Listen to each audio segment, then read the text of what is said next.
Assalamualaikum warahmatullahi wabarakatuh. Bertemu kembali dengan Bu Sutijo dalam materi seni budaya. Sebelum pelajaran dimulai, kita berdoa terlebih dahulu ya. Berdoa menurut keyakinan masing-masing. Mulai.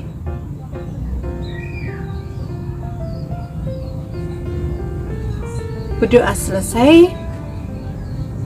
Baik, kalau minggu yang lalu pada bab seni rupa telah dijelaskan tentang penerapan ragam hias ya. Penerapan ragam hias pada bahan tekstil. Hari ini kita akan membahas materi seni rupa penerapan ragam hias pada bahan kayu.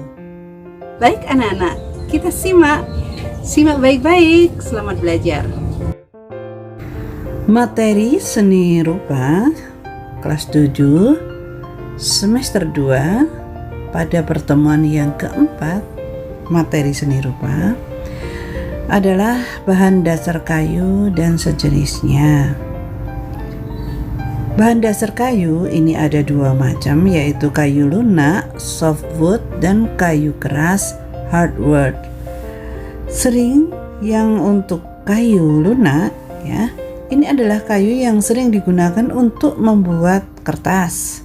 Contohnya apa? Kayu seperti waru, randu. Jadi ini disebut dengan apa? Term besi juga termasuk term besi ya. Ini bahannya biasanya kayunya lunak. Kemudian untuk yang kedua adalah kayu keras. Sering digunakan sebagai bahan untuk bahan dasar furniture. Contohnya kayu jati, kayu sawo, kayu keling, kayu mahoni, kayu ulin, dan kayu Kalimantan. Yang kedua, ragam hias ada beberapa pengertiannya ya anak-anak. Ragam hias itu disebut dengan ornamen. Ornamen itu hiasan. Bentuk karya seni rupa. Jadi ini pengertian ragam hias ya. Bentuk karya seni rupa yang berkembang dari zaman prasejarah.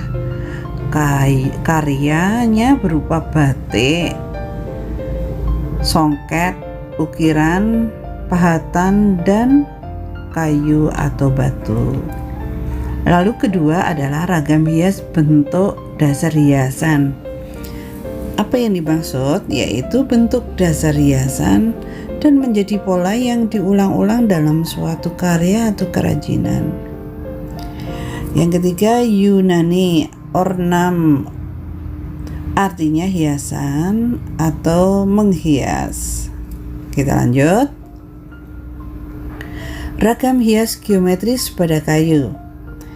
Ini contohnya swastika yang pertama, kemudian ini contoh pilin pada kayu ya. Lalu yang ketiga meander, yang keempat ini kawung, kelima tumbal, dan yang keenam adalah ceplokan.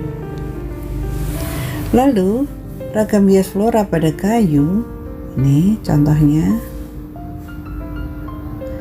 Yang ketiga, ragam hias fauna pada kayu. Yang keempat, contoh yang keempat adalah ragam hias figuratif. Contohnya seperti ini. Kemudian ragam hias poligonal pada kayu. Contohnya bisa anak simak ini. Lalu selanjutnya adalah ada 10 motif ragam hias ukir tradisional. Apa saja motif ragam hias ukir tradisional?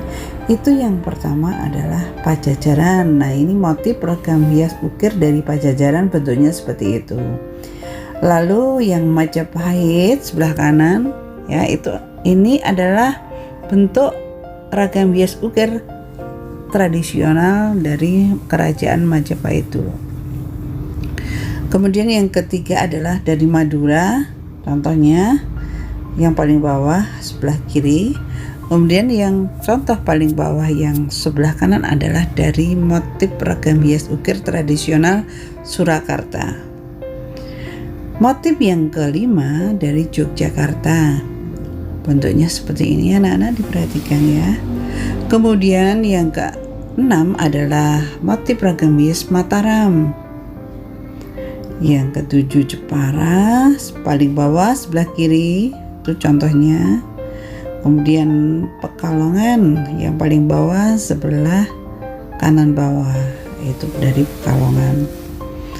Lalu ragam hias Cirebon, lalu yang sebelah kanannya Cirebon juga, hanya bedanya tumbuhan dan karang. Lalu paling bawah ragam hias Cirebon Awan, yang paling bawah sendiri adalah Bali.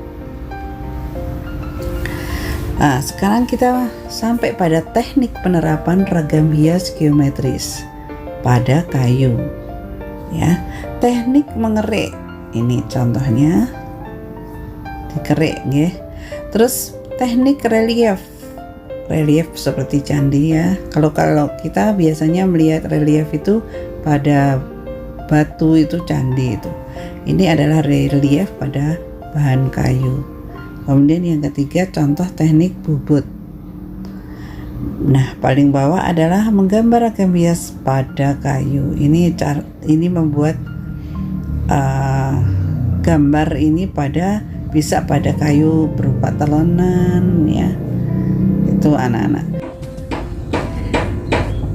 Nah, tadi materi yang sudah Ibu berikan, sekarang giliran anak-anak menjawab ataupun mengerjakan soal-soal yang akan Ibu berikan. Ibu tunggu, silakan dibuka Google Classroom.